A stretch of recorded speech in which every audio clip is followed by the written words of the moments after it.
Let's bring in political analyst Professor Ntsikelelo Breakfast, perhaps to weigh in on this developing story. Prof, good afternoon. Thank you for your time with us here on the SABC. Thank you very much for having me. What are your sentiments about the utterances made by Chief Justice about how Parliament handled the state capture report? I think it was a word of caution, largely because I think it is a matter of concern that the findings as they stand have not been implemented. And it begs the question as to whether the Commission did it achieve its intended objective. Because there is a lot of money which was spent on the Commission. And also, I think, it's an open secret that one of the reasons why the so-called state capture project flourished in the beginning is largely because the legislative institution did not hold the executive institution accountable. So I think he was trying to say that what had happened might happen again. So my argument is that I don't think that by so doing, he was off the mark. I think he was on point, but we can debate whether the platform in which he used was the correct one or not.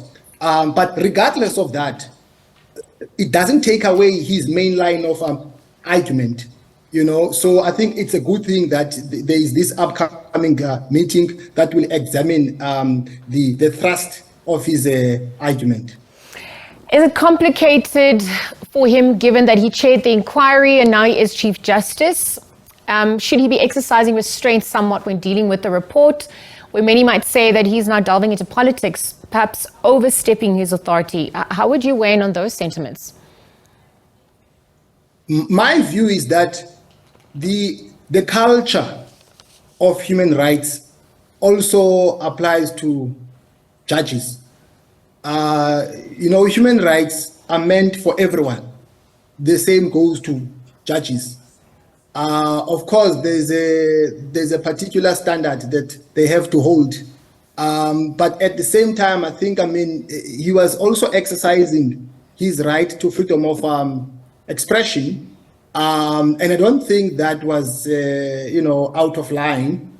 But I've heard people saying that there was one political analyst who made an argument that normally judges, they express their subjective views through judgments. I understand that. But I just think that because Parliament was found wanting, it has to exercise its duties so that what had happened again does not happen again. The issue is that I get the sense that the ruling party is looking for a political solution as a way out of this, because some of its leaders are affected, and we must bear in mind that that some of the people who are affected are also prominent leaders of the dominant faction. The ANC, I would argue, that was also on trial. So I get the sense that the ANC doesn't want to rock the boat because they are concerned that might affect how they function in the upcoming general elections. So they're looking for a political solution. And I think it begs the question about what comes first between the state and the ANC. I think it's very unfortunate. Well, Prof, the initial crux of the matter was, why did it take the ANC so long to agree for Parliament to investigate into state capture? And on the back of the utterances by Chief Justice, did Parliament have a bigger role to play in the report to ensure accountability? How would you weigh in on their role at this point, or the lack thereof? Well, I think that's a good point. Look, in terms of separation of powers, or in terms of checks and balances, one of the responsibilities of Parliament is to hold the executive, as I pointed out earlier on, accountable. So if Parliament does not do that, then Parliament falls short of exercising its duty, which is very, very important. And there have been many criticisms leveled against Parliament for falling short in terms of getting the job done. Let me wrap up this conversation in the interest of time. At this point, does Chief Justice Raymond Zondo have the authority to question the performance of the executive arm of the state?